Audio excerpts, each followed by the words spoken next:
All right, welcome to another Misty Mountains Guiding Service tying tutorial. Today we're going to be tying what I call a jig fly. I don't really have a great name for it yet. It's more or less a fly version of a Jig and Pig for bass. So you've got a sinking function where you can drop it into cover really fast, pretty heavy fly, and then you've also got a lot of the same characteristics that you would have on a skirted jig. So let's get to it. Today I'm tying on a Gamakatsu SL12S. It's a saltwater series. It's a 2/0.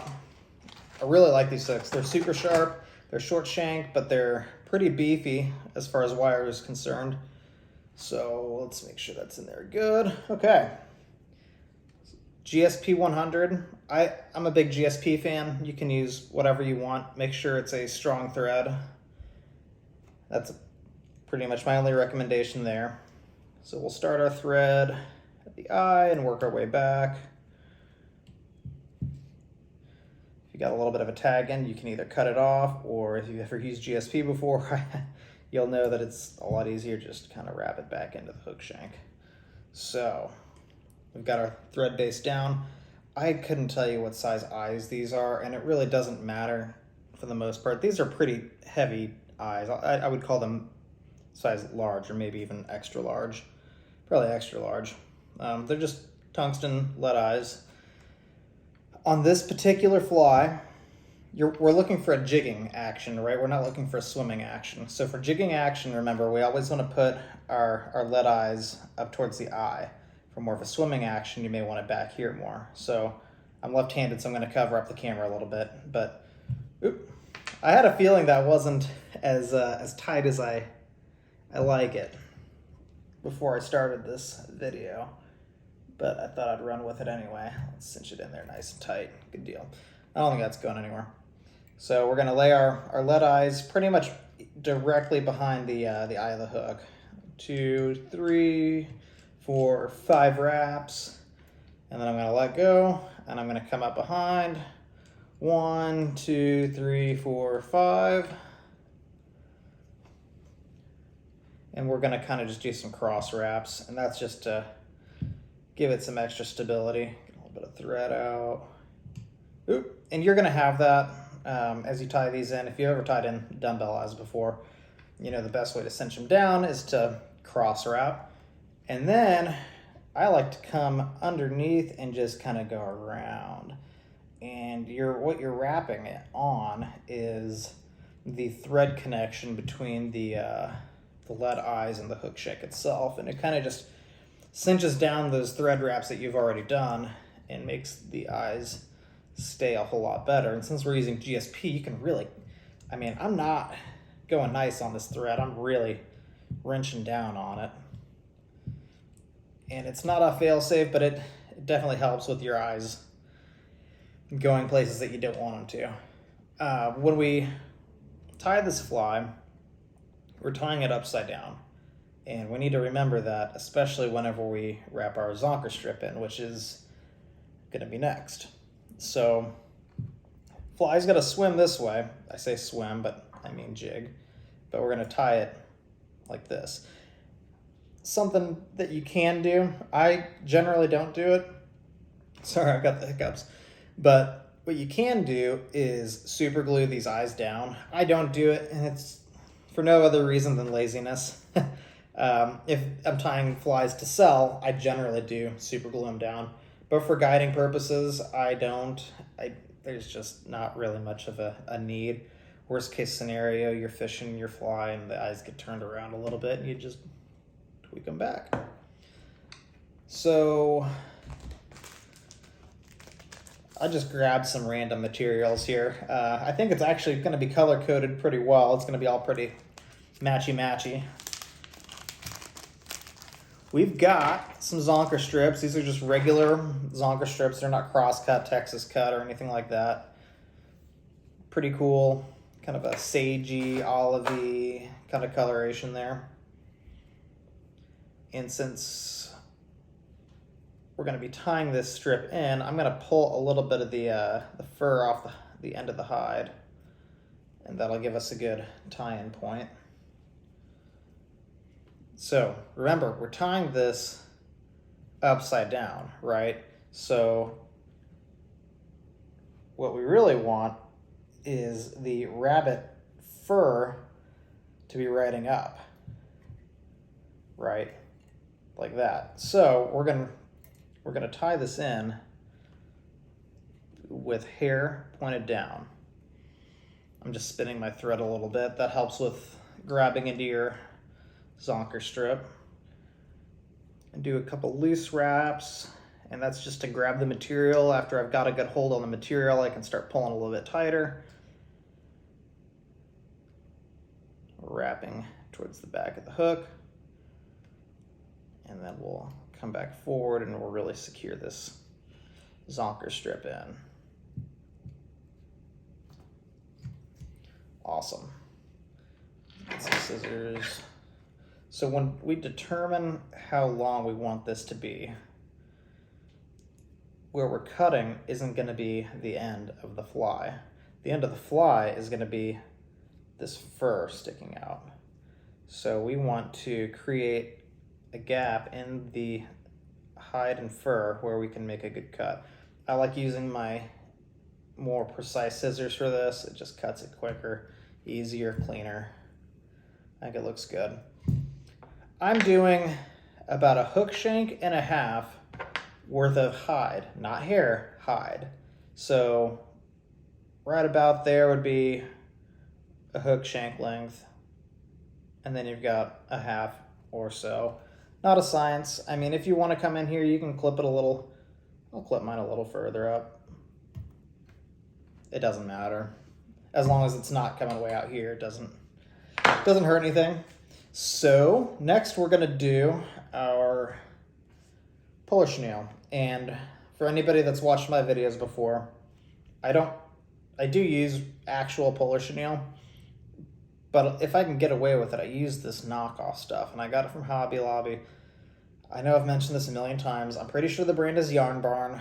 I haven't been back to Hobby Lobby in a while since I bought all these spools, just because, I mean, these spools are huge. So it'll take me a while to go through them.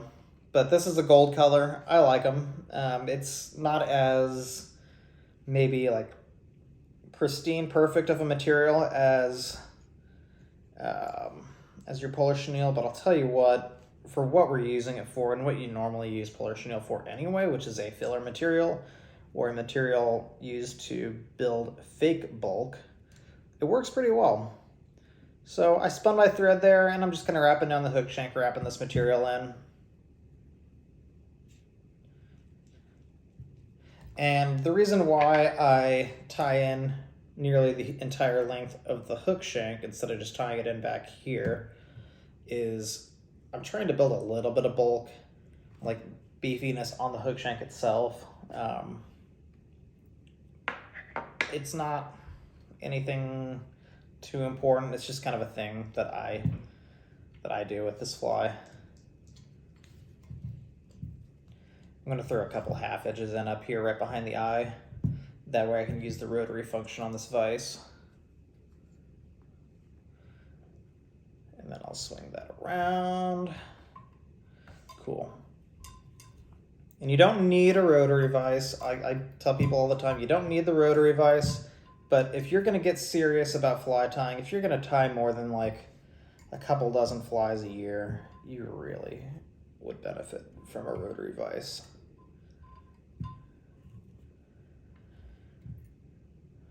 All right, and what I'm doing here, my vise is kind of off kilter, I'm noticing. I think it's probably the table. If you notice what I'm doing here, every time I rotate this vise and I spin this material around, I'm pulling these fibers back. Pulling them back, pulling them back. I want to make sure that the fibers are facing back. I don't want to be wrapping on top of the fibers.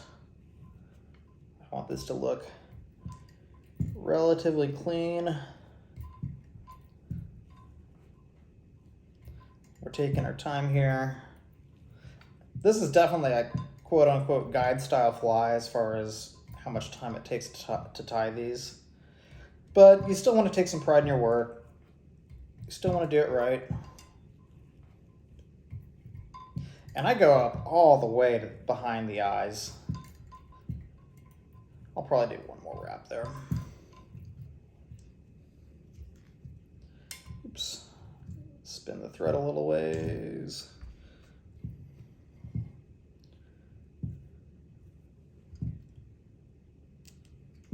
One, two, try not to trap the fibers. 3, let's go one more. 4, we're gonna pull that material back and see how I pulled it back. I pulled it back. I'm brushing all these fibers back with my fingers. I'm gonna spin the thread a little bit more. And that's just to grab this material here, and then I'm gonna wrap over the first like couple millimeters. Ooh, I got a little thing in my thread. I don't like that. Okay. So for this material, I use my cheaper scissors. I only use those nicer ones either for trout stuff or if I need to just really get in close. Okay, so now we're here. We've got our Zonker tied in, we've got our Polish chenille tied in. If you want, you can come in here and you can kind of trim some of this stuff out. You don't need all of it. Just kind of give it a little bit of a texture cut there. I generally don't do that, but you can. I'm just trying to show you guys things that you can do. All right, we're almost done. This is an easy fly. So this is just some rubber leg material. And what I generally do is I get a pretty good hunk of them here. Oh, I don't know how many that is, like 10 or 12. Here, I'll even get a couple more. Use about that many, which seems like a lot, and it is. It's a material heavy fly. It's not a difficult fly, but it is material heavy. So what I do is I take my material here, my rubber legs, I wrap them like that. I seat them down on top. Flip this over.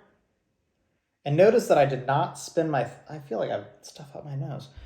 Notice that I didn't spin my thread when I did this. I want this connection to be a flat thread connection. I don't want my thread to cut through these rubber legs, and GSP will every time cut through these legs if you let it. So we're wrapping without putting much any pressure on it. I'm wrapping 3, 4, maybe 5 times, and they're all loose wraps. The reason why I'm doing that is because, and once again, rotary vise, guys, it makes this part really easy, but you can do it without. I'm manipulating these legs around the hook shank. I want there to be rubber legs coming out of each direction and every direction of this fly. I want them coming out on top. I want them coming out on the sides, out of the bottom, everywhere. And take your time. It's not a race. No reason to rush. Do it right. Once you've tied several hundred of these, then maybe you should speed up a little bit. So that time, I'm tightening down a little bit. I'm keeping my thread flat. I'm not cording it up, but I am putting a little bit more pressure down. 2, 3 good wraps there. I'm going to come in.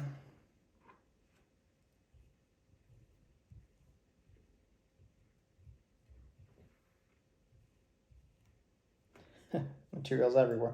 And we're going to come to right about, you can do this whichever way you want. You can stop it where the Polish chenille is kind of ending. You can cut it back a little bit further. I think I'm going to do kind of like dead in the middle in between the Zonker strip and the Polish chenille for this. Just adds bulk, adds some swimming material. It's going to utilate and flow in the water as you jig this fly. In the front, I cut it pretty short, and you'll see why I do that here in a second. But I mean, I cut it like less than a ½ inch. Looks ridiculous. Looks ridiculous, but we're gonna make it look right here in a sec. So we're gonna pull the short ends back. We're gonna wrap in front of them a few times. And then we're gonna create a dubbing loop. And you don't have to do a dubbing loop. You can just kind of noodle your dubbing on, wrap it. That's a lot of times what I end up doing, but for the sake of the video, let's go ahead and do a dubbing loop. So we're wrapping around the eyes. Actually, yeah, no, I want to do a dubbing loop. A dubbing loop with the rubber legs involved, I forgot, is a little bit tedious, but not impossible. So we're trying not to tie down any of those rubber legs. And I'm just kind of wrapping it over a few times. Okay, and I'll set that to the side. And I'll actually pull these back a little bit more, wrap over this just a bit, securing that dubbing loop. And then I'm gonna come forward in front of the eyes. I'll throw a ½ inch or two in there. Ooh.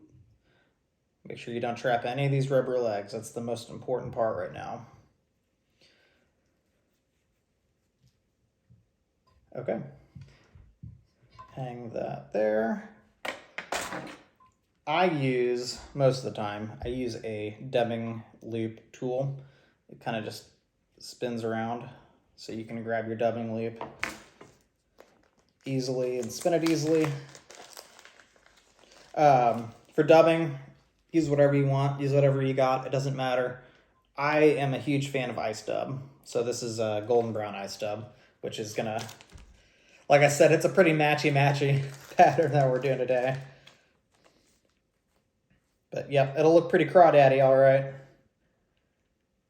So I'm getting a nice chunk here. I'm gonna thread them in, or not thread it, I'm gonna slide it into the dubbing loop. I'm gonna hook the dubbing loop. And the hardest part, I have so much trouble with dubbing loops, just keeping everything tight and together and all that. So I take a little bit extra time and do it right. I want everything sitting right. I want it stretched out. When I do dubbing loops, I don't usually want big beefy ones. I want a pretty even and thin loop. Now when you're doing this, make sure you're paying attention because you'll get, see, here we go, we'll get these rubber legs, and actually I moved that the wrong way. Look at these rubber legs that want to get twisted up in there too. And if you get one or two that get twisted up in there, it's not the end of the world. But do your best, make it look good. Looks like I made this loop a little long, that's okay. So then we're gonna wrap behind the eyes, and we're gonna move these legs out of the way when we do that. We're wrapping behind the eyes enough to where the short legs aren't in the way as much. And you can also do this before you trim down your short legs too. In fact, that's probably what I should have done. That's what I normally do. I don't know why I did it backwards for the video of all things. But yeah, usually I'll just do this part and then I'll trim the front.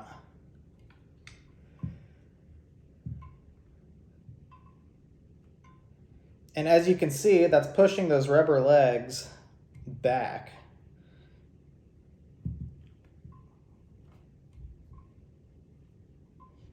And then you can come up and around. And it's just enough to where it just kind of, as you can see on the top, it just kind of covers everything up. On the bottom, same thing, just kind of covers everything up. Make sure everything looks good to me. I like it. Move the cradle out of the way. 1, 2, 3, 4. We'll cut the excess thread out of the dubbing loop off. Awesome, awesome. 1, 2, 3, 4, 5. And then we'll throw some half edges in there.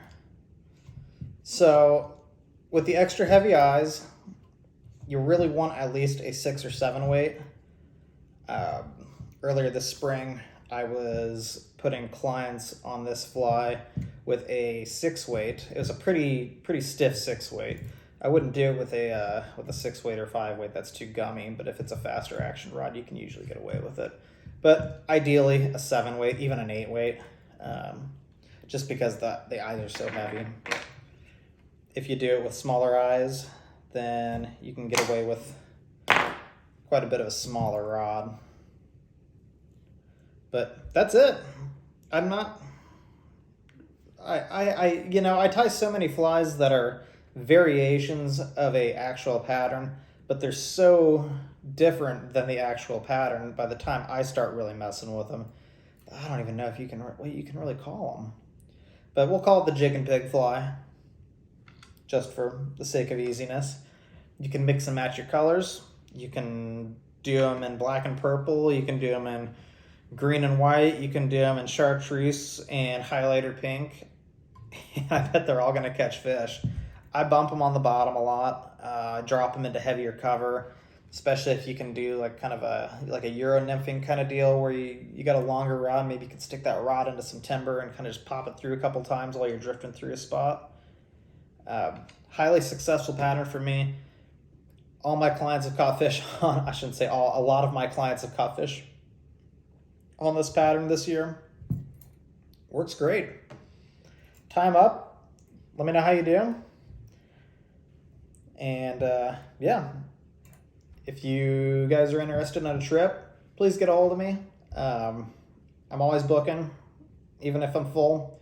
I will look as far into the calendar as the calendar will show me, and I'll do everything I can to get you booked, get you on some fish.